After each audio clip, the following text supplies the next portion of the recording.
What's up, y'all? Man, we back with another episode 5 of the Post Up. I'm Coach Marcus, and y'all know why we here. We here to talk Western New York hoops. This is the playoff edition. Got my co-hosts with me, but y'all already know who they are.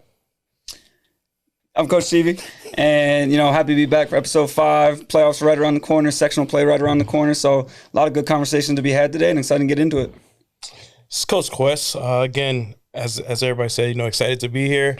Episode 5, ready to just talk some playoff, talk some. I feel like it's been too long since we've been back here, so I feel like it's a lot we got to catch up on. So I'm excited to get into it. So a lot has happened. I'll say that much. Now that's a fact. Right, a lot has happened. Right. A lot of conversations have happened. Fellas, man, sorry tip-off talk, man. How y'all feeling, man? What's up? Man, it is. The grind is real. Mm-hmm. The grind is real. Winding up, heading into sectionals this upcoming weekend. But watch a lot of good basketball, and it's just you got to pace yourself. It's a marathon, not a sprint. So not mad at that. Yeah, I can't complain. Got to we had some time off, so I was able to go catch some games as well. Got to see some real good basketball. Couple go-ahead buckets, being made. Outside. You've been outside, Coach. Yeah, just trying to catch up on some Western New York hoops, and really trying to just see some teams that I don't get to see on a regular basis. Teams that we don't play. Whether it's in league, non-league, but a lot of good basketball was watched. A lot of good basketball was reported on, and again, excited for this playoff run for a lot of these teams, especially a lot of these teams that are kind of at the top of their leaderboards. And, making a name for themselves that, who knows what's going to happen either at Buff State, JCC, or Fredonia this year. Not mad at that, man. Season winding down, playoffs are starting. Me and the girls, we kick off on Saturday. So, man, I'm interested. I'm happy seeing how it's going to all come together. So, yeah, man. Yeah. Oh, man. Yo, listen, real quick, man. Remember, quick, man. Remember my saying that kind of, we your big game, you not ours. Kind of went viral. Yeah, a little bit, man. At the end of the day, it proved to be very true. Let's just go on and just say that we're gonna leave it where it's at. Yeah, man. But it was a lot of BTA. Gave people a good spank and sent them on their way back to the expressway. Holla at me next year. Go rebuild. But anyway, back to it, fellas. So talk about Steven, man. You been at some games, man. What you done seen, man? Yeah. A lot of things that happened. We had some big games going on. Stevie been outside. I've tried. The first game I'll talk about, I finally got to go see Climber. Climber Yeah, Climber all the way down. That was a fun trip. It wasn't that bad. About an hour and a half, hour 45. Okay. It was just straight highway. So I went off to go see them play Southwestern, and I eventually got to see Roger Markham as well. Okay. So Roger Markham and Southwestern, the transfer from Falconer over playing Climber. That was a good game. Back and forth, lead changes, about 5 lead changes all the way in the last 4 minutes of the fourth quarter. Sealed it off with a Roger Markham baseline layup that took the dub over Climber, unfortunately. But it was a night celebrating their Climber seniors. It was also a night celebrating Coach Irv King. Okay. He is, at the end of this year, retiring. He's got about 35 years in the business, whether it's coaching girls, modified, JV basketball, varsity basketball. He went to Climber himself. So Climber legend. Yeah, he's been around the block a little bit. Okay. And, he's at the end of this year gonna step down. But it was cool to see. The environment was a lot of old school, kind of like that Hoosiers-esque feel. Okay. A lot of families in the building. They had the middle school band playing right on stage where everybody was. So it was cool to see. It was cool to see. I can't be mad at it. And now they're tied for first in D class. So yes, sir. I'm excited to hopefully catch them at JCC this upcoming sectional play, and hopefully they're raising a banner and I can be courtside for that one. So. You pulled up on the Olmsted game. Olmsted was on a 9-game winning streak. Mm-hmm. Olmsted was on a 9-game winning streak. Talk about that game. That was, again, I seem to find myself in go-ahead buckets, game-winning buckets. Sweet Home was up 15 going into the fourth quarter. How is Sweet Home? So I finally ranked them, put them at 10, saw the record. I like the Olmsted win. They battled, competed a little bit with Niagara Falls. How do you, and then they got the Iroquois victory the other day. How do you feel in person Sweet Home is? They rely heavily on their 3-ball. Okay. And they rely a lot on Sean McGrath, rely a lot on Quentin Willem to get the job done. Yeah, and they can play, and I thought the thought that really stuck with me was they're very unselfish with the basketball. It was a lot of extra one more passes. It was a lot of skip passes to the corner. They saw a lot of 1-3-1 against Olmsted and kind of stifled them a little bit. Didn't really know how to break it. They were kind of just a little bit stagnant, and that's how Olmsted came back into the game. Okay. But then I see them 3 days later, and they're playing Iroquois, and 1-3-1, Justice Clyde. 1-3-1 again, and next thing you know, it's skip pass from the top to the corner, and then the extra pass to a one more, to then a dribble drive attack on the baseline, and then it was to a 45 cut, and so it looked like they were more prepared for it. Okay. And I think they had a good test today against Jamestown, lost by 10. I saw and that. so I like what Sweet Home's doing, even though I didn't know where they were going to be, especially with some of their guys leaving after last year. Yeah. But they're relying on a senior heavy team. The guys are playing their roles, and I think that's maybe the biggest thing overall is guys are playing their roles for that team, and they're playing good basketball and on top of it. So talk about Olmsted on a 9-game winning streak. What you see out of Olmsted? They seem to turn to switch. Yeah, I mean, I went to go see them play Middle Early first. Okay. And that was a battle of Yale Cup 2 as well as B1 standings. Yes. And Olmsted came in, took care of business, won by 4, 46-42 at Middle Early. So then I get to see them play Sweet Home, which was a good test, AA test. Mm-hmm. Olmsted is slowly but surely finding themselves at the right time. And I got to talk to the coach afterwards a little bit, and I was like, 9-game win streak, how do you feel about that? He's like, I'm just happy it's happening now. Coach Bush, right? Coach, yep. So got to speak with him a little bit indirectly after the game, and obviously they have Takari. They rely on Takari heavy, but I think what's been most impressive with Olmsted right now is Takari trusts his teammates unlike anybody I've ever seen. Nice. And so, and especially in that Sweet Home game, Jaden Wood has 10 points in the fourth quarter. And he has of the 14 unanswered they score, he has 10 himself. Okay. Right? And so he hits a massive 3 to tie the game, 60-60 with 13 seconds left. I think Omar Taylor and Durio Price have been phenomenal for him in the paint, both with rebounding, contesting without fouling. So they have a lot of really good pieces, and I mean they're playing their best ball right now at the right time. So I can't complain about Olmsted, can't complain about Sweet Home. It's been some good basketball that I've gotten to see, and I'm grateful for it. Catching up on a couple other games, man. We had Canisius. They beat Nichols twice. They beat Nichols in that second game. I was at that game. Canisius looks good. Talk about teams finding themselves, not like they've been out of it, but I think everybody's starting to find their role. A kid that I really like at Canisius is the Cameron Schuster kid. He comes in off the bench, and the ball doesn't stick. It moves. He makes I just think he makes the right play. Like if that kind of makes sense. Right. He shoots the ball from the outside too a little bit too. He stretches that defense he can a little shoot bit. the ball from the outside. It's a well-rounded team too. Very well-rounded. It's no guy. It's not even two guys. Like it is well-rounded, and they have balanced scoring. They get contribution from all over the place, and I think that's sometimes harder to prepare for than a team that has that 1 or 2 stars, so to speak. Yeah, it's not the same Canisius team that you've known in the past where they had Shane, they had Declan. You go back last year, Purdy, then you had Cullinan.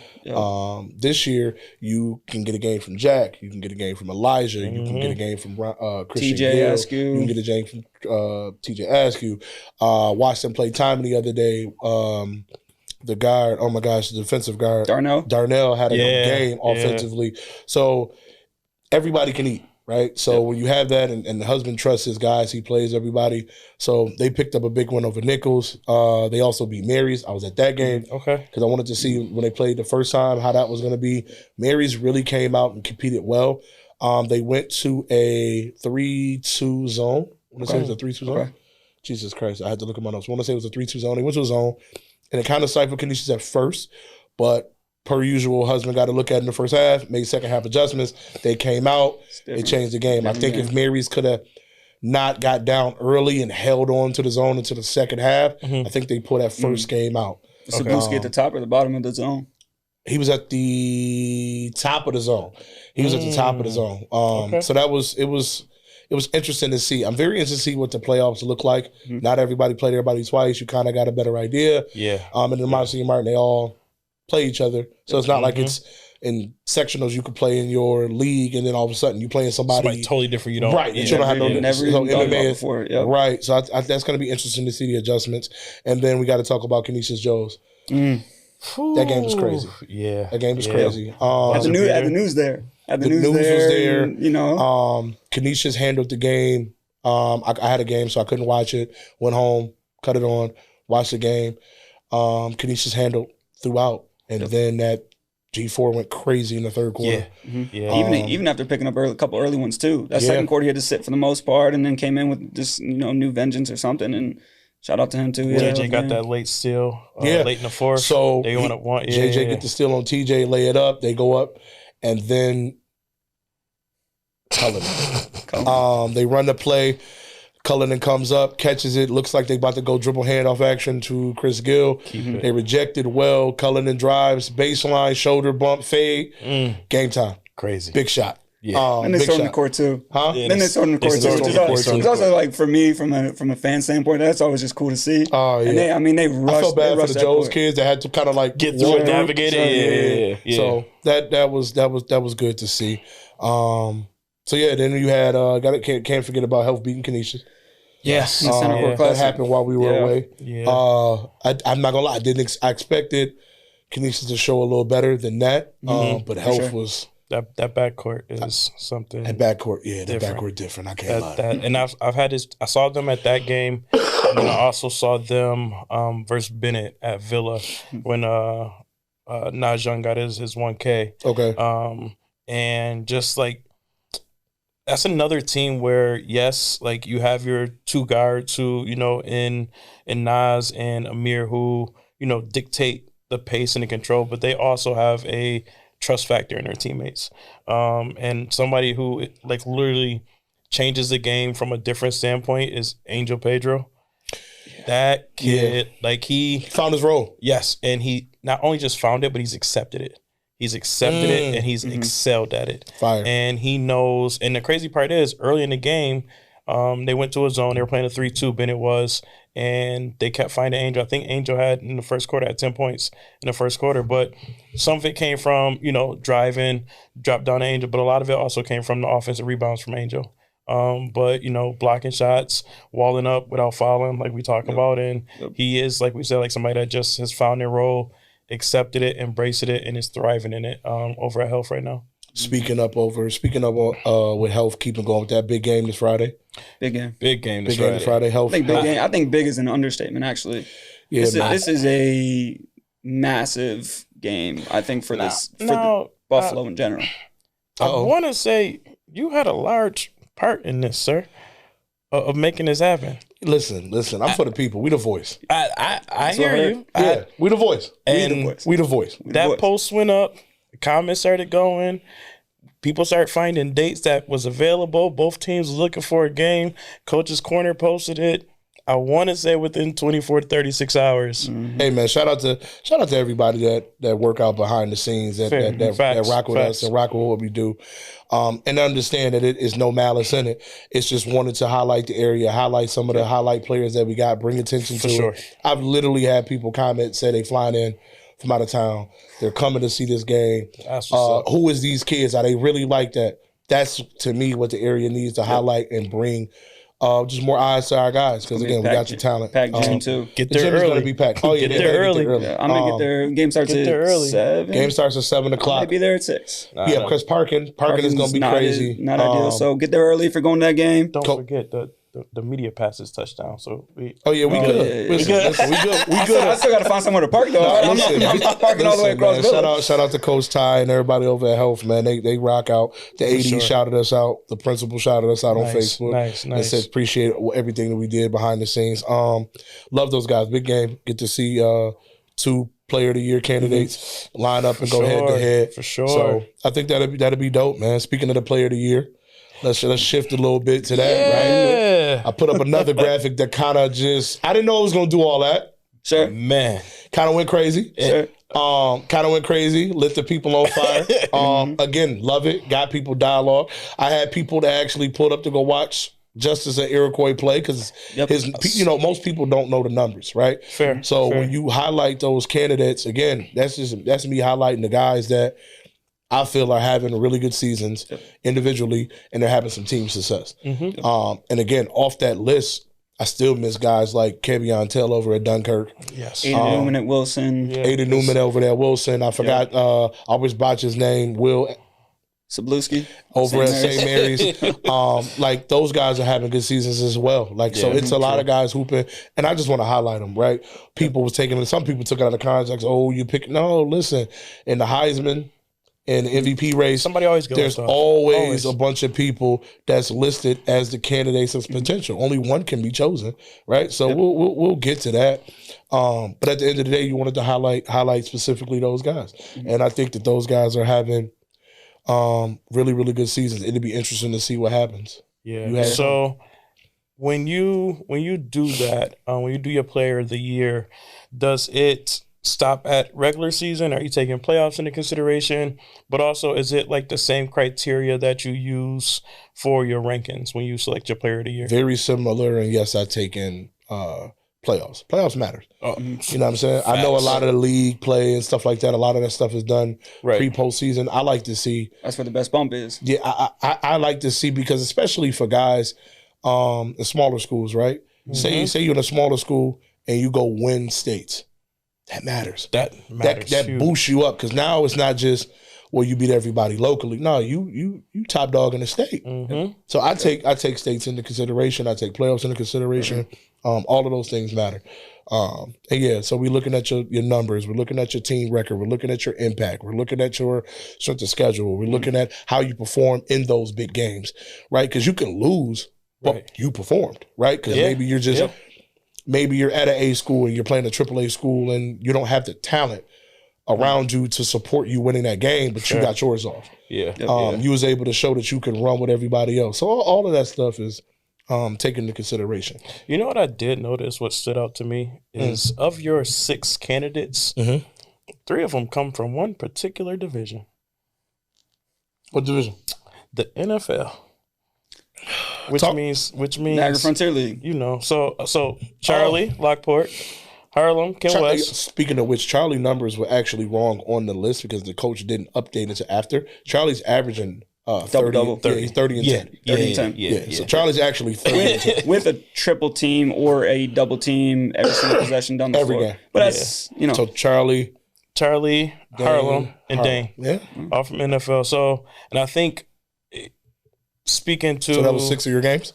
6 of our games. God bless. The struggle of game planning for such quality players is stressful. But that's also the joy of coaching. It's trying to figure out, and sometimes the best compliment is after a game, like, coach, like, what coverage? Like, how did y'all but it shows that, like, you made that player work to get theirs, and they truly had to struggle. For the record, we did hold Dane Brown to his worst shooting statistical outing of the season. But he knows it's all love on that one. I'm not mad.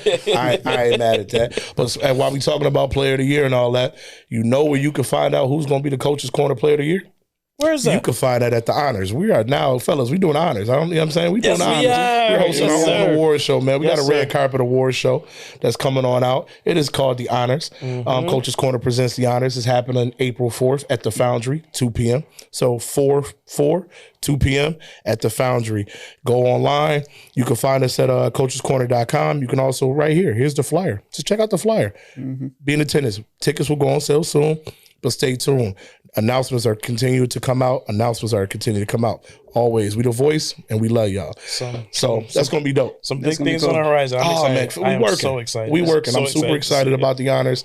It was something that I really felt that was needed to be done at the end of the day. When I sit back, there wasn't nothing going on. You see all the stuff for football. There was nothing going on for basketball that I can remember, right? Over my time. My son played 4 years at Joe's. I don't remember anything from when he played. Did maybe your own team stuff. And individual stuff, but nothing to highlight all of the fellas. And I don't want to do like a banquet. That's not my type of thing, right? I'll leave that. Like we do that for Little League and stuff like that. So I don't want to do a banquet. I want to do an award show. Something different. I want guys to dress up. Let's get classy. Let's put that shirt and tie on. Bring your little lady. Because we set the standard, and it's an event, and these are the things that I'm looking to do, and we're looking to do is just push the envelope forward and continue to grow, continue to push the area. So be on the lookout for the honors, fellas. I appreciate y'all. Definitely looking forward to it. It's gonna be a good one. let's move on, man. Segment number 2, man. Let's get into our winner go home. New segment because it's the playoff edition. Yes, it winner is. go home, man. Yes, So we're gonna is. talk about some of these matchups that's going on because the stuff came out. Yeah, it just dropped today. The brackets dropped today. Yeah, it just dropped. So we're gonna get right into it, and we're gonna get into some predictions. Oh, Right off the rip. We getting right into it. We're not gonna waste too much time because we got a lot to get into. So pause. Jesus Christ. Hey, it wasn't me this time. So I'm bugging. Yo, you was getting crazy the other day.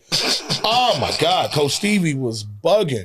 Oh, side note, listen, go to coachescorner.com, man. Check out some of the merch. Y'all see the hat right here. You see Coach Stevie got the hat on right there. We got beanies available. We'll have the beanies on at the next show. If you would like a Coach's Corner cup for the podcast, check us out, man. We listen, man. We working. Appreciate that. So once again, man, check us out. But AAA division. AAA. We got Jamestown. You got Niagara Falls, you got Health Science, and you got Lancaster. First up is Health Science and Lancaster. Who you got? I got Health. I just think, again, that backcourt and even that front court, I still think Lancaster is probably, a year. It's a younger team over there. So I think, this may not be there. They had a very good year compared to last year, and some of the pieces over there with Ryan Smith and Ryan Hartwig. And I just know him as C-Mac, Carter McCall. Yes, Carter. Shout out Carter. But yeah, C-Mac, he's been playing well this year too. Yeah, so for me, I'm gonna go Health. Yeah, I'm gonna take Health as well.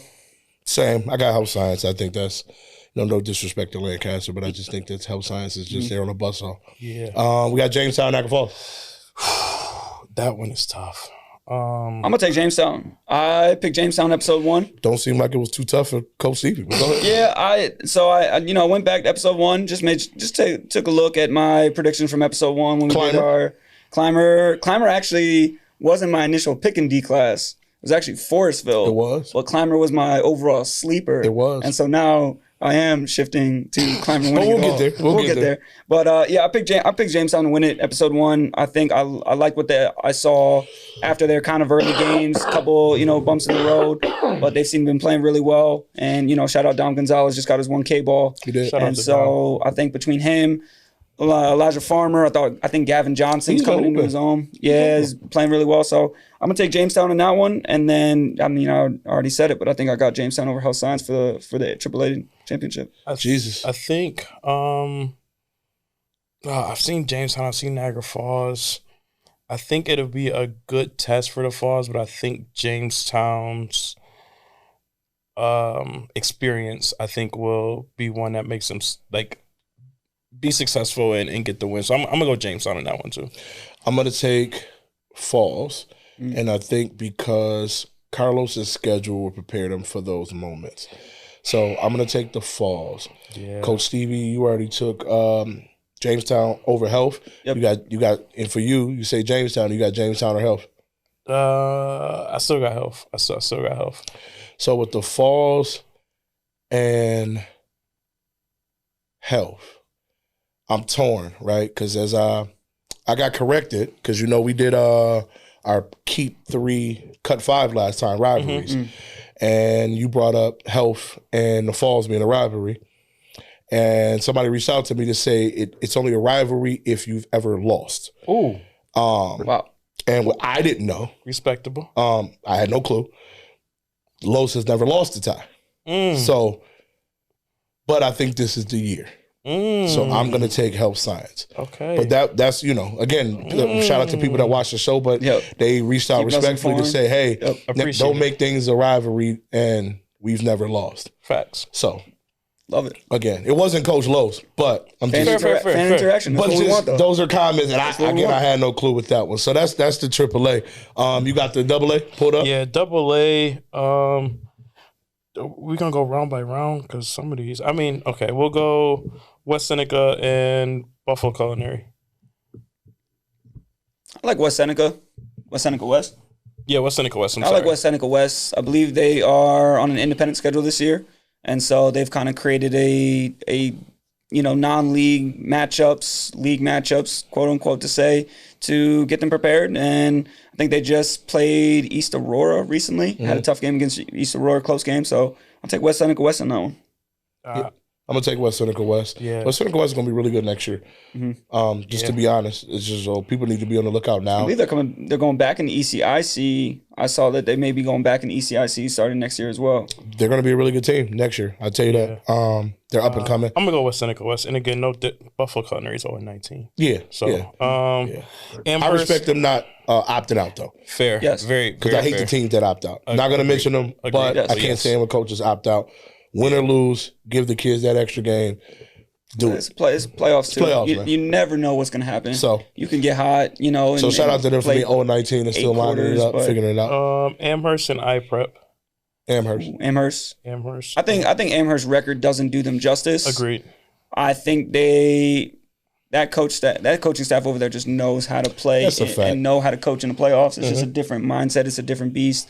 And so I think they'll be very much prepared. And they may be a little sleeper over there too. You know, I think they're 12th seed, maybe 10th seed. 12 seed. 12 seed. 12th seed. And so again, I don't think their record does them justice. They're 10-10 on the year. I think they can make a little bit of a run and make a little bit of a name for themselves. Okay. Hamburg and Frontier. We got Hamburg coming out. Shout out to Zach McDonald.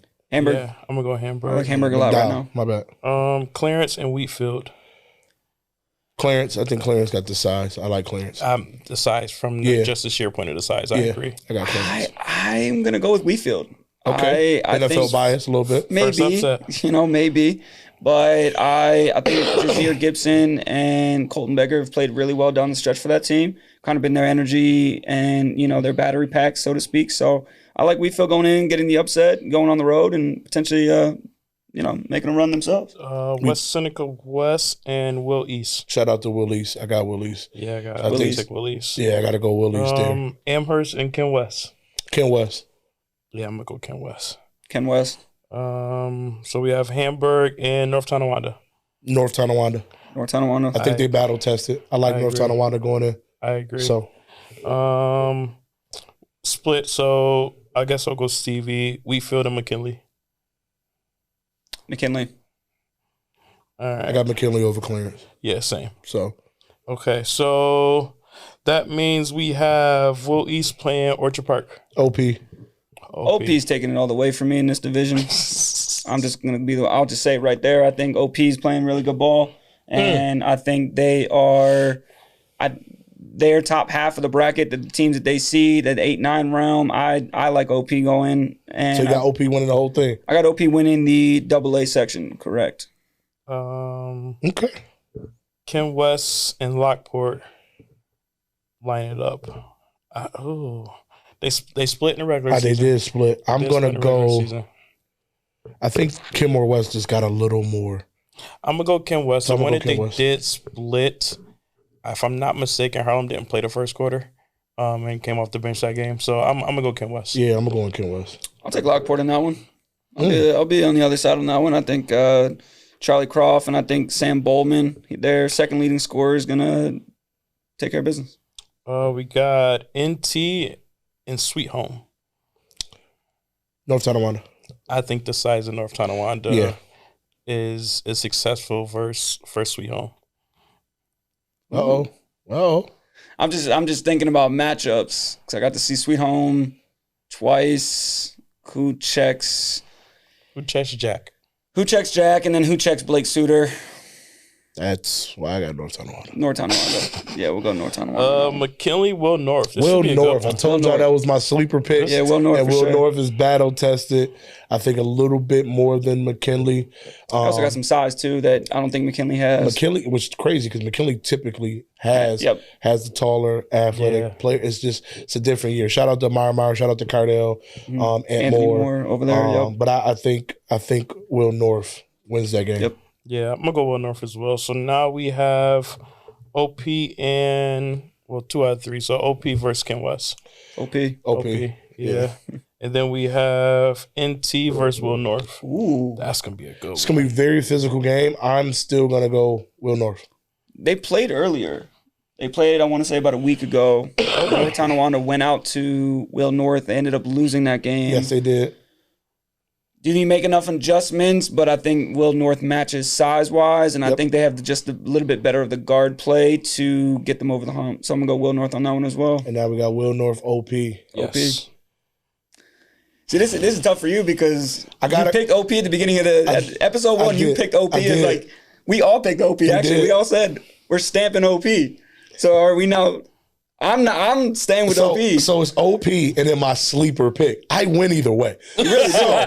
You really by default. I'm gonna push because just gonna push is crazy work.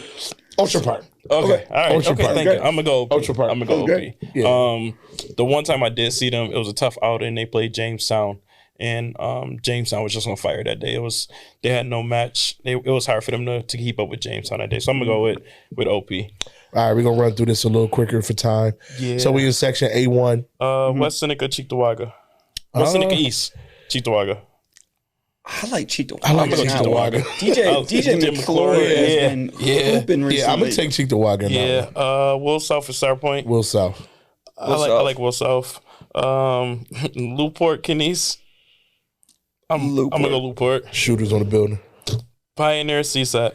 CSAT. I'm taking my boys. We going CSAT. I got CSAT. I appreciate that. To be honest with you, I think y'all record don't speak for the year that you had. I mean, me personally, some people may disagree, but my opinion is my opinion. I got CSAT. Next, we have Grand Island, Cheektowaga. Grand Island. Grand Island. We have Will South at Lakeshore. I got Will South. Will South as well. I like Will South. I agree. CSAT at South Park. I love y'all. I gotta go South Park. I'm a bank on myself. I'm always going gotta take yourself. I'm going CSAT. I'm banking on myself. CSAT. Yeah, you gotta take yourself. Newport at Dunkirk. That is going to be a game. That is going to be a game. Yo, I'm excited to see Graydon versus Kavion. I want to say Newport doesn't have the size, but then I watched Newport beat North Tonawanda. Right, and I also watched them. They pulled off the victory over Wilson. Yes, so they did. But the question is, you're taking the hour drive. Actually, no, probably farther because Newport to Dunkirk is probably about almost hour 45. Yeah. Does that affect the shooting ability of Wilkie and the two Barnwell brothers? Hell no, they shoot. Them boys shoot from the parking lot. It don't matter what parking lot. I'm gonna go Dunkirk. I'm gonna go Dunkirk. I'm gonna go Dunkirk. So you got to see Dunkirk play. I did up close. I gotta go Dunkirk. I'm gonna go Dunkirk. Okay. Shout out to the boys at Newport, but I gotta go Dunkirk. Grand Island and Will South. Grand Island. CSAT Dunkirk. I'm 1-0 versus Dunkirk. I'm going CSAT. Talk that. I got Dunkirk. Love I'll you. take CSAT again. I got Dunkirk. I had Dunkirk over South Park. Then we go Grand Island CSAT. Grand Island. CSAT. And I got, so that'll be Grand Island and Dunkirk from what I got. So that would be Kevion Tell versus Dane Brown. Yep, two juniors who were leading their teams respectively, 25 a game. Jesus. It's be a good battle. That'll be a good one. I like the way Grand Island runs their stuff. They also have a lot of pieces too. They do. Castiglia has been phenomenal this year. The point guard, KJ Neville has been phenomenal. Neville's the point guard. Yeah. Except I saw, quick shout out to Neville. I've seen him 2 times outside of our games, and he's had 2 turnovers both of those games. Crazy. I've never seen him have a turnover before that. I think he's top 3 in assists, if I'm not mistaken. He is. Yeah, he's playing well. I'll be a good one. I like that, but I'm gonna take Grand Island. I think they got a little more than Dunkirk. But shout out to both. All right. A2. Tonawanda Lackawanna. It's a playing game. Tonawanda. Lackawanna. Tonawanda. Burgard Depew. Burgard. I'm gonna go Burgard. I'm gonna go Burgard as well. Jesus, you had to think about it. Well, in my mind, I'm thinking a lot about no respect matchups. for Burgard. We know Coach Quest don't like Burgard. He don't. Also, I pointed out episode 1, you did choose Depew in your A2 prediction. I did. They had a rough year. I was wrong. They've had a rough year. But you coach. So at some point, he got to line up with Burgard next year. Yeah, sounds great. I mean, that's fine with me. I mean, it's easy work is what you're saying. I'm 1-0 versus Burgard too. I'm just let me I'm shut just up. saying. I mean, they came to our house for senior night. Shout out, you made them senior night? Shout out, Kylan Davis. You had no senior night. Shout out, Kylan Davis, game winner. Game winning Jesus three ball. Christ. Right wing. We got City Honors in Tonawanda. I got Lackawanna, but I'm gonna take City Honors. I'm gonna go City I like City Honors. Honors. They've 7 wins on the season. That Julius or Justin Petty. Yo, shout out to their coach. He gets on my last nerve because he doesn't wear no socks. Badger. He do not wear socks. Badger don't wear socks, and it pisses me off. Hey, But I love he had a him. good year this year. Shout out to him over there with no socks on. I love you, man. Olean Albion.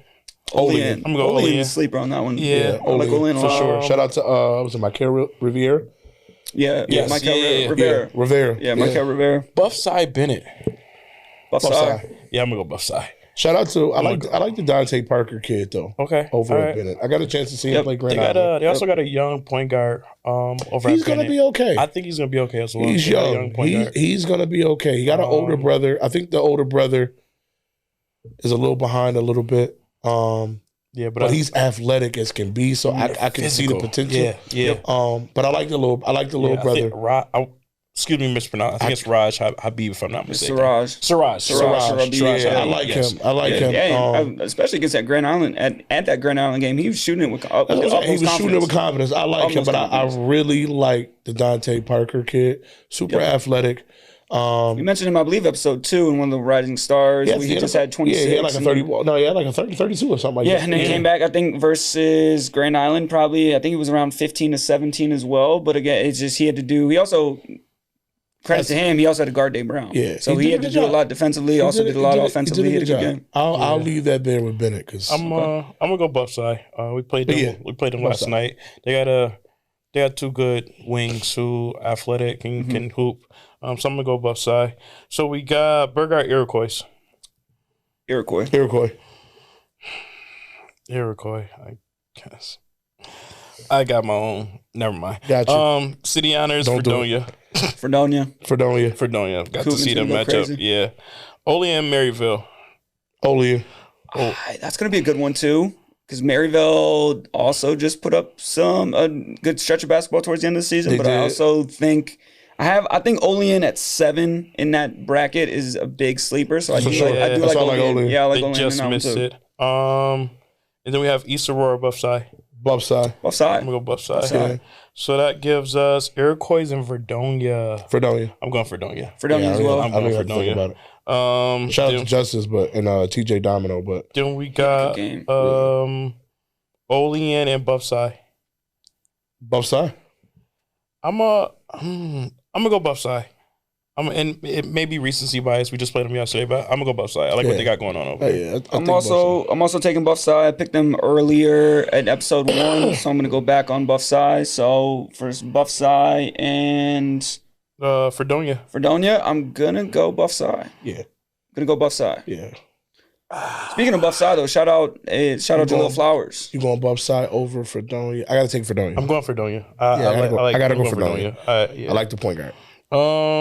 Now we into B. Wait, no, that's B1. Oh yeah, I got it. Oh yeah, B1. I'm sorry. I think, right? Yeah, I got it.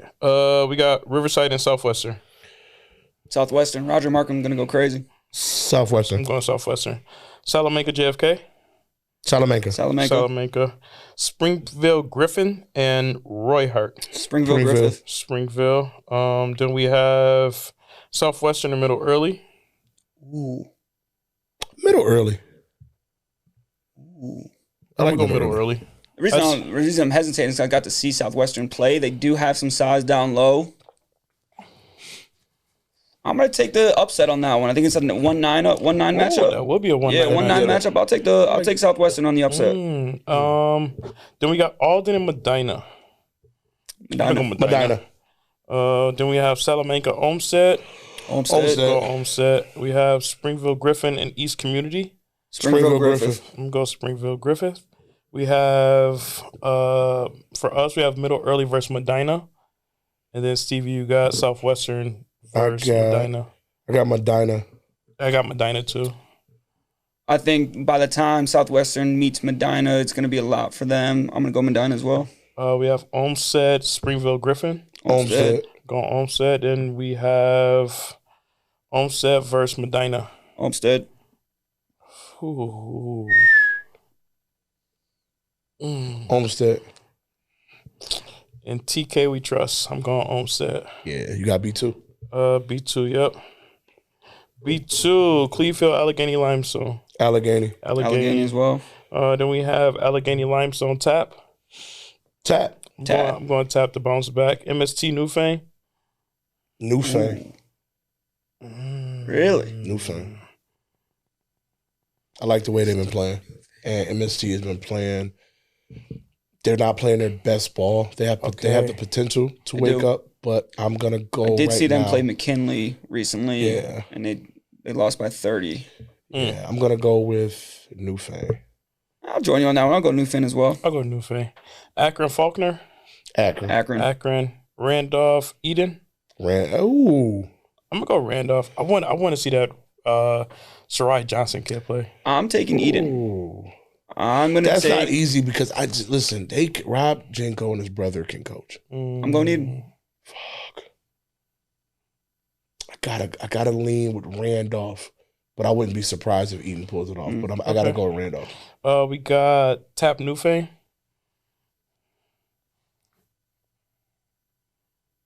I got Tap. If I'm not mistaken, they lined it up and Tap.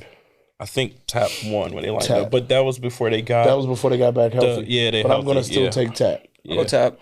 Then we have Akron and Randolph. Akron. I'm gonna go Akron. Ooh, Tap versus Akron. Akron. And then we get into C real quick. C, we have Holland versus Maritime. Holland. Barker versus Casadega Valley. Barker. Yeah. Barker. I'm gonna take Casadega Valley. They got a freshman over there. His name escapes me. 5'9" freshman. If I'm not mistaken, got like 7 double-doubles on the year, just points and rebounds. Playing some good ball. Chautauqua Lake and North Collins. North Collins. I'm gonna go Chautauqua Lake. I thought about it, but Maple Grove and Silver Creek. I'm gonna go Maple Grove. I'm gonna go Silver Creek. Really? Okay. So we got Holland versus Portville. I gotta take Holland. I'm gonna go Holland. That'll be an 8-9 matchup. I'm gonna go Holland. I say Holland edges it. I will go. Jude. Yeah. I'll take Portville. They hooping. Yeah, I'm gonna take Portville. Quick shout out to Aiden DeFazio. He became their all-time leading scorer recently in the last couple weeks that we haven't shot. So I'm gonna say that Portville leans on him and they take care of business. Cattaraugus Little Valley versus Berkey. Versus them. CLV. I know, but CLV. It'll be versus Barker. Them. CLV. Yeah, CLV. Then Shout out to my we got Chautauqua Lake versus Fewsburg. Fewsburg. And then we have Maple Grove versus Ellicottville. Then we have Portville versus Wilson.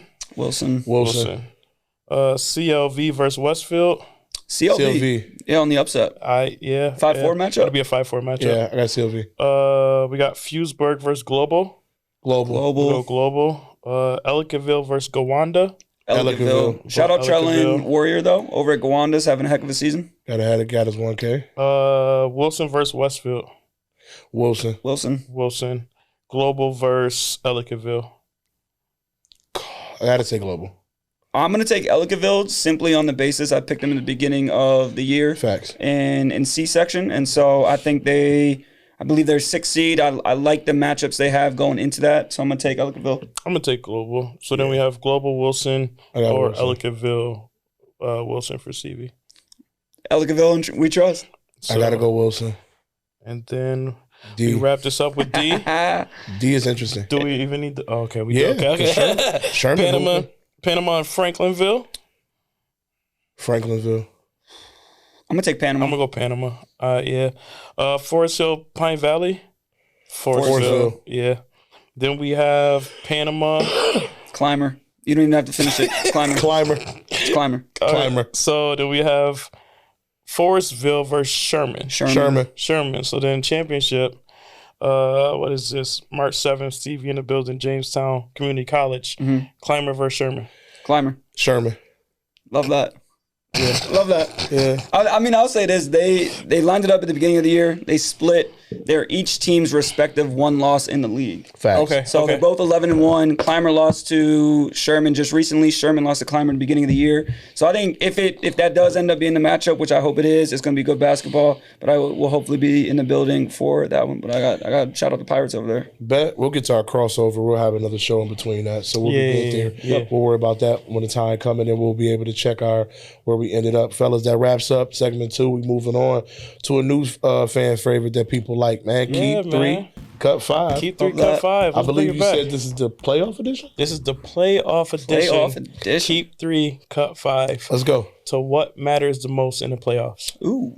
Let's do it. What matters the most in playoffs? Coach Marcus and I are again. Yes, working together. Perfect. Working together. This is his game. Working together. I've had fun with this one. So let's start with shot selection discipline. Shot selection discipline. I'm cool with cut. I'm trying to do the math in my head already. We only got 3 spots. Got 3 shot spots. Selection discipline. We are going to cut shot selection discipline. All right. So we cut that one. Let's go crowd impact. Buff State is Buff State is I think it's a key. I think it's a key I've too. watched kids fold in Buff State. Well, and I also just think it's the not only do you have the whole city of Buffalo watching you, but the metrics on the court too, and the visuals on the court with 3 different lines. 3 different lines. And you're like, which one do I shoot from? And then you got kids shooting the ball 5 feet off the line. Yep. I'm gonna take keep for keep. Specifically crowd. You said crowd environment. Crowd impact. Yeah. Crowd. I went to the aesthetics of the. All that matters. Yeah. Can I get to my keep 3 Yeah, cut 5? you're right. See y'all. Oh, my bad. Man. All right. Let's go. Big stage lights. Big stage lights. Keep it or cut it. I see. This is different because before we had a pretty good idea what was coming next. Yeah. I have no clue what's next. I think we cut it because if we take the crowd control, the crowd environment, we can cut the big stage because that's almost a 2-for-1. I would take the crowd over. You said lights. Big stage lights, just the platform. The crowd, because some of those student sections coming out there. Yeah. But we already kept the crowd, so I'm cool with cutting. Yeah, we can cut that. Okay. I'm good with that. Let's cut. I'm good. Let's go late game execution. Gotta keep. We got to. I watch teams, no lie, and I hate to bring it up. Matter of fact, I'm not gonna say the teams, but I watched a team be up and miss 7 free throws a couple of years ago. So that's executing. You get fouled, gotta make your free throws. Well, especially, you're up 1, you're down 1, you gotta drop a play. Yes. You get fouled and now you need the free throws and you can't make them, so we gotta keep it. Then you got an and 1 and then you got the crowd chirping you on the we'll keep that one. Yeah. Let's go next, neutral floor shooting. I'm good with cutting that. Cut. Yeah, I think shooters are gonna shoot regardless. Let's go the depth of your team. Can we get a quick recap on Yep. So right now you have cut neutral floor shooting. Mm-hmm. You have cut the big stage lights. You have cut shot selection discipline. Mm-hmm. You kept crowd impact and you kept late game execution. So this is our So we have 3 more. We got 3 more to go. You got to cut 2 more. And what's this one? This is the depth of your team. I'm cool with cutting it. I'm good with cutting because I think this year more than recent years, teams are already playing on a 6 to 7 man rotation as is. Yeah. So I don't think that changes too much in the grand scheme of things when it comes to playoffs and sectionals. Yep. Because you're going to work with what's already gotten you to that point already. So yeah. Cut with that one. Cut. So 2 left. 2 left. Got to keep 1, cut 1. Yeah. Ooh. Pause. Early tip nerves. Cut. Early tip nerves. Don't slow it down. Pause. And we're going to cut it. You got it. First of all, the way you said it was a bit aggressive, and I ain't like it. So can we cut that? Jesus All right, Christ. so quick recap. You cut neutral floor shooting. You cut early tip nerves. You cut big stage lights. shot selection discipline and your depth. You kept crowd impact. You kept late game execution, and you kept experience in the playoffs. Oh, that's a good list. Yes, sir. That's a good Come list. on, we won. That's a really good list. Congrats. Yeah, We'll no, take that. That was a good one. I take that. Last one we stumbled a little bit. You know, had a little bit of That was a good one. Nah, that good was one. yeah. That was nice twist too. Makes you think a little bit. I ain't mad at that. Now, fellas, we going into our next segment. It's the Yes, hot seat. yes, I got yes. some questions for y'all. Perfect. I got some let's get questions into for it. y'all, Yeah, man. yeah. Number one, I've been asking people this question off camera, and I want to bring it on camera. Okay. What is considered a successful season? I'll start. I'm going to go. It truly depends on your team. Some people you can consider development throughout the season if you have a younger team, so that you are ready for years to come, and at least you're competing and not getting blown out. You can base it off your record. If you had a successful season because you had, if you above 500, it's also at least for me, try to set goals ahead of time. And if you reach those goals, I feel like that is a success regardless of what the outcome of that season looks like. Good. So for me personally, try to set goals, accomplish those goals. If you accomplish your goals, that's success in my eyes. So it's based upon the team that you got, you feel? Yes, I agree. Yes. Yeah, that's what I had thinking when you brought up that question. It's just what is beneficial to your team the most. And so you take a team that is a lot of younger guards or a younger team. Say they only win 3-4 games previous year. They're 4-16, 5-15. They come back. They win 7, but they've played in every single game, and it's a 1-possession game moving forward. Versus I look at some of these teams now who are in the playoffs. I like to think it's championship or bust for a lot of them, and it's this mindset of we've created this team, we've developed these guys, we have the pieces in place to win a chip. And if we don't win this, that is unsuccessful. And I think that's just the mindset of some coaches too. Some coaches have that mindset every single year. We're championship or bust. Like that's all we care about. Versus I think there's some other coaches that can look at it from a holistic standpoint, especially if you have a younger team, you don't know what's coming back, and you kind of work through what you got going on. How about for you? I agree. I do think it's based upon your team. Because it really can change, right? If you're a team, like I take over my last 3 years coaching high school, I take the group that I had when I first started. It was championship or bust for us, and our goals was to dominate it. And we did just that. When it pops up in my memories, like we dominated our area, we dominated out of town. So, but then I take a group like I have this year, younger group. All when you hear us sophomore, it's all right, let's get these girls understanding what it is to be a Hawk, what it is to play in our culture, what it is when them lights come on. IQ, developing basketball IQ. Teaching them how to be in the culture because they haven't had enough playing time to realize that. Do I want to win? Absolutely. Is that my goal? Absolutely. But when I look at the team that we got, we set some goals, and those are the goals we got to obtain. So I do think it's based upon your team, and I think for each coach it's different. But I've been asking people that question, and it's been different. I imagine a lot of different responses too. 100%. I think it comes down to it. We all said the same word. It just comes down to what goals you have for your team at the beginning of the year. What do you sit down with your assistant coaches? Do you sit down with your team and say, hey, look, this is where we want to be in this category, in this category, in this category. And I think if you can, above 50% of those goals met, I like to think that's a successful season versus not having, maybe some of those goals met. Then you're kind of looking at, okay, well, now we got to go back to the whiteboard and try to figure some things out. But I want to hear from the people. So in the comments down below, let us know what you consider a successful season. Just comment right on the post, on the video, and just let us know. We love to hear from people. So we love to hear your coaches thoughts too. Anybody in the basketball community. Speaking of people commenting, hey man, could you subscribe? Subscribe right here, man. Subscribe to the channel. It costs you nothing, but it helps us a lot. Yes, subscribe. Please. Next question for the On It. Can you be the player of the year but not be the player of your conference? Player of the year, but not be the player of your conference. Can you be player of the year? Should that be a requisite? That is a question that I have, and I say that because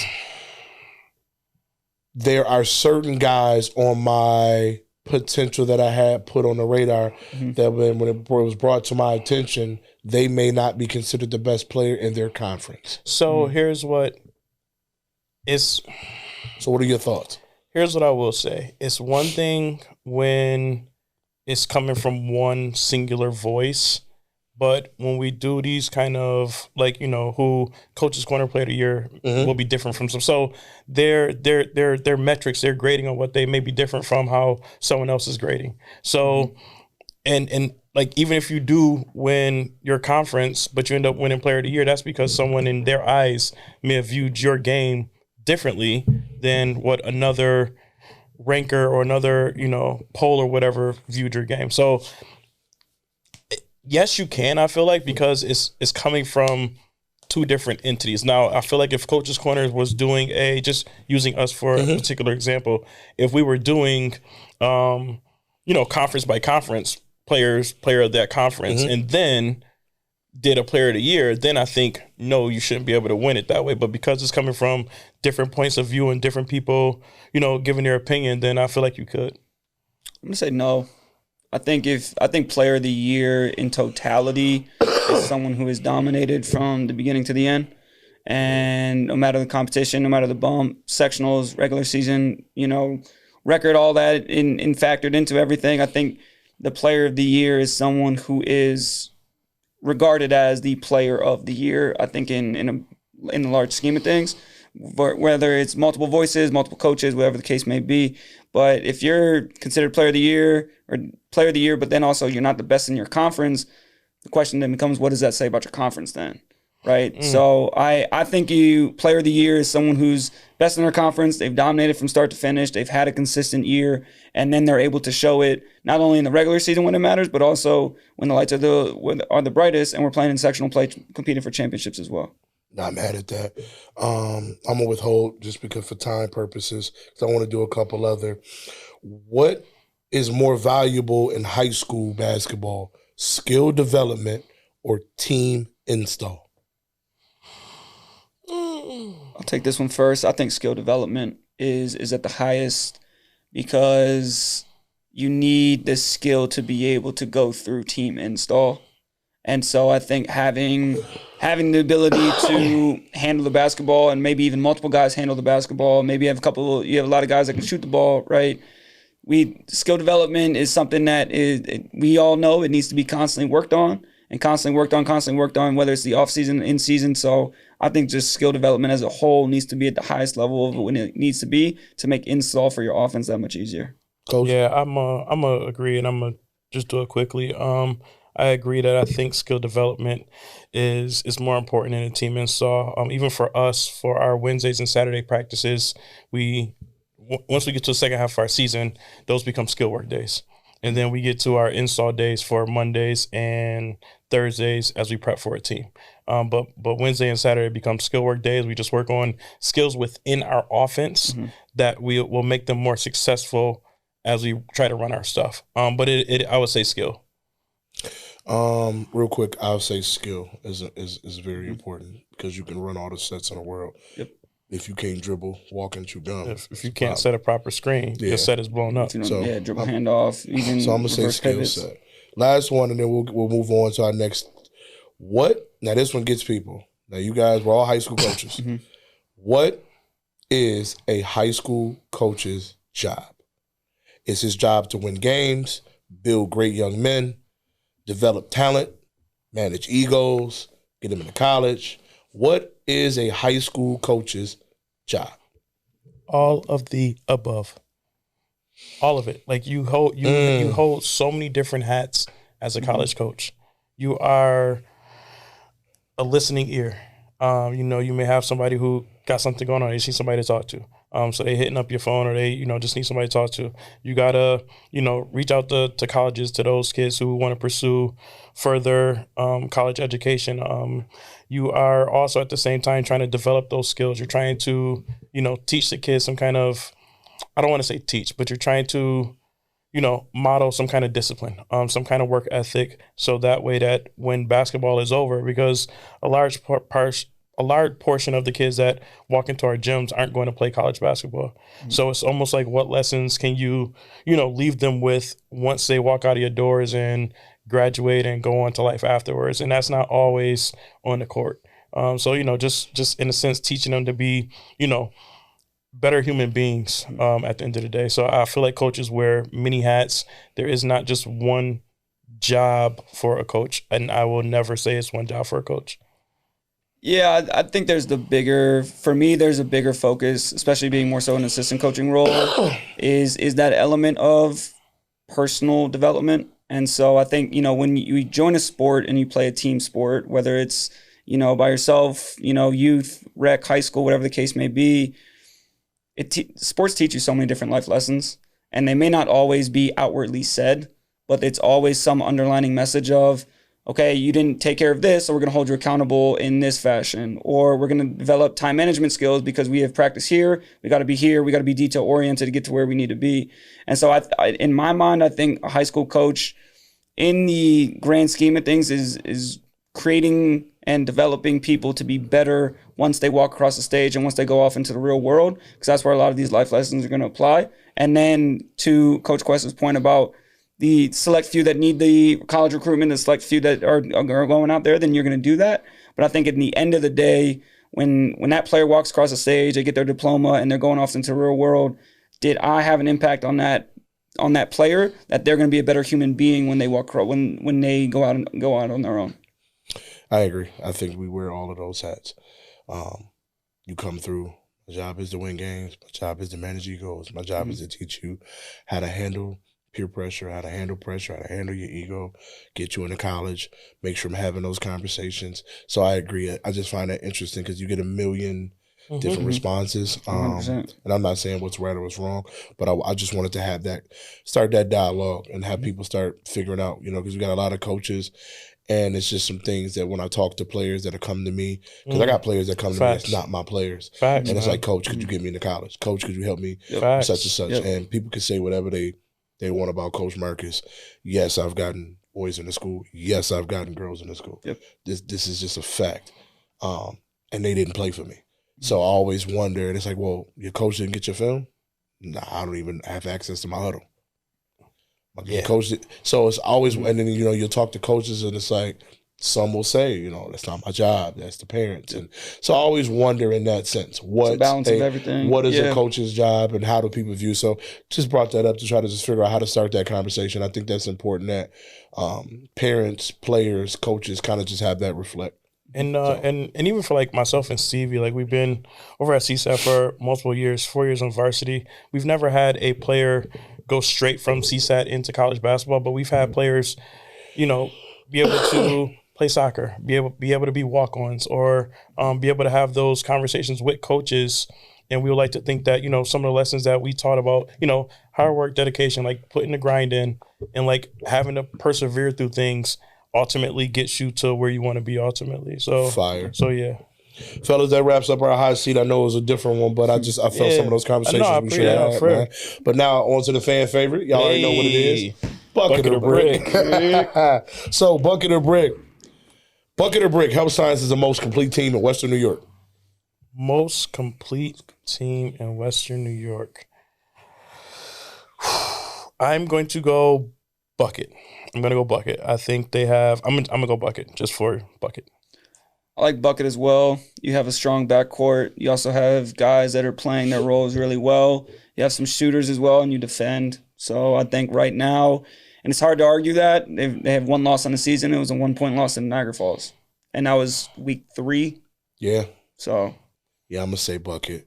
Health looks different. I can't lie. It's different. As much as I got on them about strength of schedule shirts is on the way.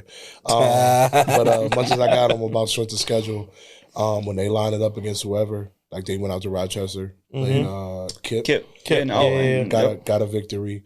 Took care of Canisius. You know, they beat Joe's earlier in the year, only lost by 1. Yep. So when they take care of business at the end of the day, so I'm gonna say I'm gonna say bucket. Calvin? Yeah, bucket or brick. A coach will outcoach themselves in a big moment this postseason.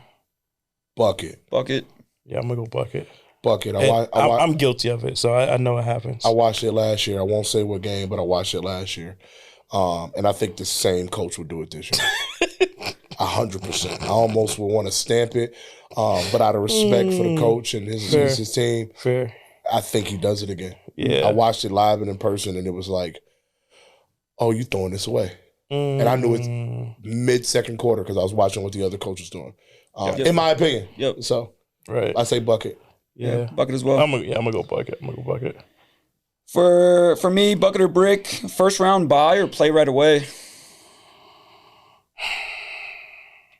I'm gonna go first round bye. Firstly, mainly because you earned it. But during that time, you make sure you schedule that scrimmage in to make sure you keep the wheels going a little bit. So I'm gonna go first round bye because that means you handle business during the regular season. I'm gonna bucket playing right away. I like getting right to it. Okay. I want to keep the momentum we got going in. Fair. Now, obviously, if I'm unhealthy, I'm probably gonna regret my decision. Sure. So all things being equal, I'm healthy. I want to play right away. Bucket or brick? If Canisius wins the championship, it is a surprise. I know your answer. I'm gonna go brick. I'm gonna go brick. That I don't think it'll be a surprise. I think there has been rumblings in Monsignor Martin, but it's sort of almost really been a two-team race for most of the season. I mean, you sprinkle Nichols in as that third team. Mary's a little bit here or there, but it's always been Joe's and Canisius for the majority of the season. So I don't think it'll be a surprise, no. Yeah, it's a brick for me. I think the way that they've played this year, I think Elijah Jones has been phenomenal for that team. And to come in from a new team to a brand new system and kind of pick up right where he left off, I've been very impressed with their play, especially their play down the stretch. I'm gonna say it's a brick. I don't think it's surprising at all. So for me, that's why I say bucket, because I wasn't expecting them to play so well with a new group. Shout out to Coach Husband. That's a testament to him and his staff. Yes. But that's why I say bucket, because I didn't see it. Yeah. When you look at Chris Gill, he's a first-year varsity player. He's coming from JV. You look Exactly. at Elijah Jones. Yeah. He played varsity last year at Jones, but didn't play a lot. But Elijah was raised right. That's a fact. Like you know what I'm saying? Going back, people can say whatever they choose to, wherever he chose to go, but he was raised right. You know what I'm saying? He was raised right. Shout out to my boy. But still, like that stepping in there, that system, that coach, that organization, and that atmosphere too. I mean, they packed the gym too. It's been. I see where you're getting at though. Yeah. Up 3, 10 seconds left. You fouled before the shot, bucket or brick? Up 3, 10 seconds left. I got fouls to give. You got one to give. Bucket. I'm letting them dribble about 4-ish seconds, especially if it's a baseline inbound. And then about halfway through, I'm gonna foul. I'm gonna say it's a bucket. Yeah, you know what, man? We talk about it. We the voice. We had conversations that other people maybe won't have. I'm fouling in that Canisius Jones game. Oh, I am too. Yeah, I believe they had two to give. They had one to give because they took one. So on that dribble handoff action, when Chris Gill comes around and he has the ball, I'm putting him in the stands. Yeah, because at that point I got a foul to give, and now you have maybe 1.2 seconds left to get something that changes you catching the rhythm, pivoting to going to your right, shoulder bump fadeaway. That changes that opportunity. True. So I'm fouling. True. That's a bucket for me as well. So, I'm also going to foul on that one. A couple more, and then we're going to get out. So, it's going to be a little different one. This is one I got a phone call prior to the show. Love that. Referee ratings should be a thing. Coaches should be able to rate referees after games. Well, we do that. Bucket, because you can. Oh, so a ref called me.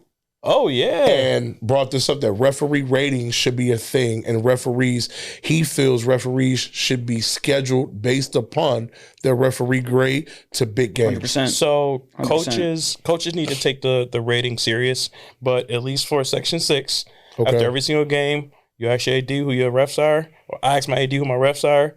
If I had a crappy game, you rate them 9 to 1. Anything under a 4, you got to give a reasoning for.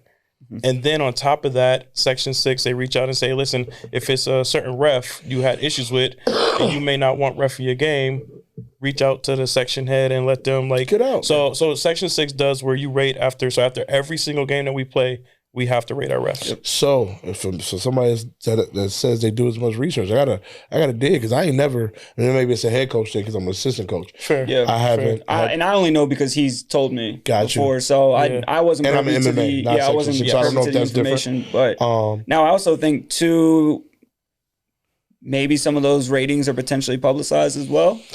So Your average rating throughout your whole season. I mean, I don't know what the refereeing process is where they Me get neither. graded at the end, and maybe that's a great, way to introduce one of the head referees to come in and talk about what that process looks like afterwards. But for sure, I think it's the best of the best should be at Buff State, should be at Fredonia, should be at JCC. Obviously, you have JCC Southern Tier refs are going to be a lot different than Buffalo refs, which For are going to be sure. a lot different than Southtown's refs, which are going to be a lot different than Northtown refs.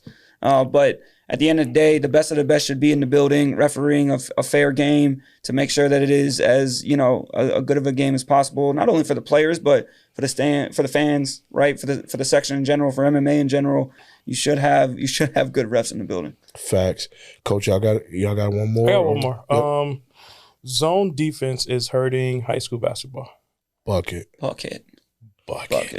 Like I see so much zone, and I don't. It's for the whole game too. Yeah, like The it's for the whole game. So I don't know if that's just kids can't defend 1-on-1. They're not understanding the concepts. That's what it is. Or whatever it is, and you're trying to hide certain situations. But I see more zone Yes. than this year than I've ever. I kid you not, and anybody that I think it watches- has its place. for 100%. sure 100%. within the game to throw off rhythm 100%. But I kid you not, and I don't care what my record says.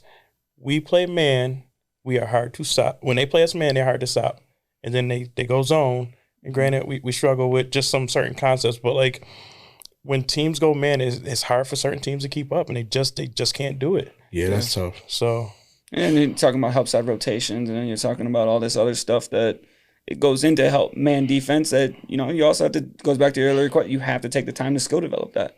It's not just something that you can walk on the court for.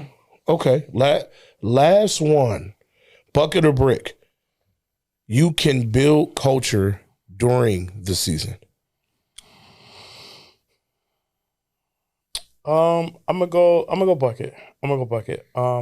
And I say that because there are certain things you can do during season. And then even if it comes from tough losses or celebrating the wins, and that thing I think builds culture, builds morale. It builds. So I'm gonna go bucket. I feel like you can build culture during the season. Yeah, I'm gonna say bucket as well. I think it's what you allow during in season that helps to build that culture as well. So, whether that is holding guys accountable for things that they did, whether it's, certain off the court stuff that is now translated on the court. I think what you can allow and don't allow on the court, off the court is going to be, extremely beneficial for your success as a team moving forward. Fire. All right, fellas. That was bucket or brick. We wrapping it Bucket or up. brick. We on to our final buzzer, man. Yes, we bring it all are. home, man. Let's shout out a couple people, man, that had some milestones. Man. We got Let's. Coach Lyford. Coach Lyford got his 100th win. He's over at my notes. Coach Lyford is at. It's in my phone. I don't have it in my notes. Pardon me. Now, if I can find it, we'll be all set. Episode 5 notes. Well, you're looking at, I mentioned Lakeshore. Lakeshore. Oh, okay. Yes, got Coach Lyford over at Lakeshore. Got his hundreds win. That happened while we were away. Justice Clive got 2K ball. Got his Yes, 2K. Kavion Tail got his 1K and became all-time leading scorer all-time scorer in over program at history. Dunkirk. Yep. Kobe Janko got his 1K over at Eaton. Sophomore Yep. too. Sophomore. He Impressive. gonna score a lot of points. Yep. Also broke his own record. He had 11 threes in the game. Mm-hmm. The same day that he got his 1K. Mm-hmm. Shout out to him. Double I still need dip. to see Kobe and Justin Brady Cons get it on. So that'd be fire. Then we got Harlem. Harlem became Ken West all-time leading scorer. And counting. Still And going. Still going. Making some separation. Nas Young over at Health Science got his 1K. Yep.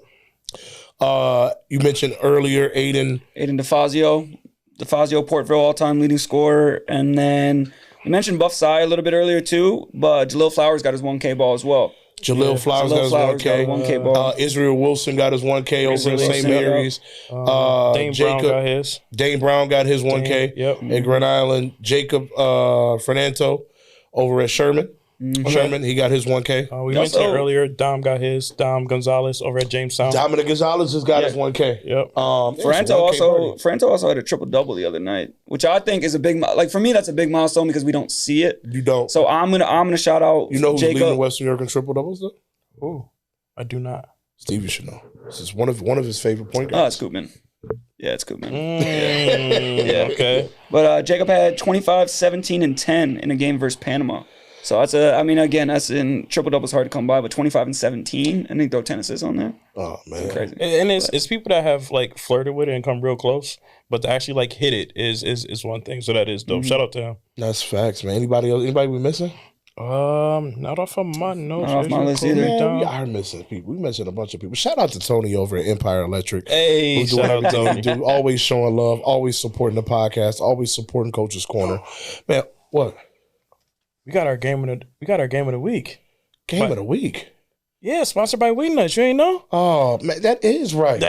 We got the game of the week sponsored by Wingnuts. We've been shout out to Wingnuts, man. Shout out to Wingnuts is holding Wingnuts. us down in the community. Shout out for Wingnuts for partnering up with the Post Up Coach's Corner. The game of the week this week Yes. is Wait, we got this one. It's a big game this it's a week. big game this week. It is. I mean, I said it was going to be one of the biggest for the Western New York basketball community. So game of the week is this week. It's this Friday, 7 p.m. Going down at Villa. You already Get know there where it's at. 5:30. You already know, man. It's Big Health, a.k.a. Health Science, taking on Nichols. We got Trey Palfrey going against Amir, Player of the Year candidates. The sleeper matchup. I like the Justin Benning and the Nas matchup. I like the matchup of Angel and Mitchell and Maciello. Yeah, I want to see that. It's I some things there. like Ball versus Jonah Thompson. Oh, yeah, shooters. Oh. So a lot of things going on. Game of the week. We'll be in the building. Player of the game will get a Coach's Corner shirt. Yes. Player of the game will also get a Wingnuts gift card. Shout out to Wingnuts. shout We out to appreciate Wingnuts. you. Shout out to Wingnuts. So we got some things rolling, man. Yeah, man. A lot I'm of good stuff excited. happening. lot of good stuff going on. Who else we got? Other than that, it's just a lot of sectional play. Yeah. It's Just getting not ready. really just a lot of sectional play. First round is really like those fill out games where, and us also being coaches, we got our own first round. So we'll miss a lot of the first round stuff. But, as we get into next week, hopefully I'm not available because I'm still playing. Facts. But if not, expect to see us around and at your games and everything. So yeah. We'll be around. For sure, man. Can't forget, most importantly, hey, man, tap in right here. Log on to the website, Western New York Coach's Corner. We need you to go to the website, tap in, and what you're going to do? You're going to go to the apparel store because our boys over there at Crossbar hooks us up consistently. As you see, once again, we got the Coach's Corner hat, New Era. We got the Coach's Corner hat right here. Go ahead. I'm glad you said apparel. And I know we quick on time, but What? come on, man. I had to come bearing gifts to my guys. You got gifts? We got gifts? We got gifts. We got post up merch now. Come on. Oh, stop it. Oh. Come on. Oh, that's fire. Come on. So yeah, we got Hey, some. listen, and you got it for the fat man. We So, good hey, to come go. on, come on, brother. I got you. Come I on, got man. you. We working. So we got some post ups. So my gift to you guys for Appreciate you. Appreciate for all this. it. So that's what's up. Appreciate you, my guy. Yeah, man. Oh, man. I love it. Hey. I'm gonna wear it tomorrow. So listen, we got merch. Y'all got to check us out, man. Things is going on at the Post Up. We got more big announcements to come. I can't say everything right now, but it's a lot going on. I promise you, we're active, we're busy. Don't forget the honors, man. The honors is coming up. Honors, pay attention. Tap into us on all social medias. We on Facebook. We on Instagram. We on Twitter. We on TikTok. We on Spotify. We on YouTube. We need you to like, share, subscribe to all of it. Wherever you get your information from, follow us. The daily schedule. We're just busy, man. We're busy. We're going at the games. We're getting ready to wrap this If you see us season too, up. say hi. Come introduce yourself. Oh, trust me, we'll they be run around. down on me. I don't know if they running down on y'all yet, but they run down Oh, on they me. do. And now we got ways to verify that people following. So don't just be careful when you run up because we got ways to verify if you're following. We got a lot going on. Yeah, we got a lot Not going mad at that. on. Listen, Yes, y'all. sir. As always, man, never forget this. I love y'all. We out.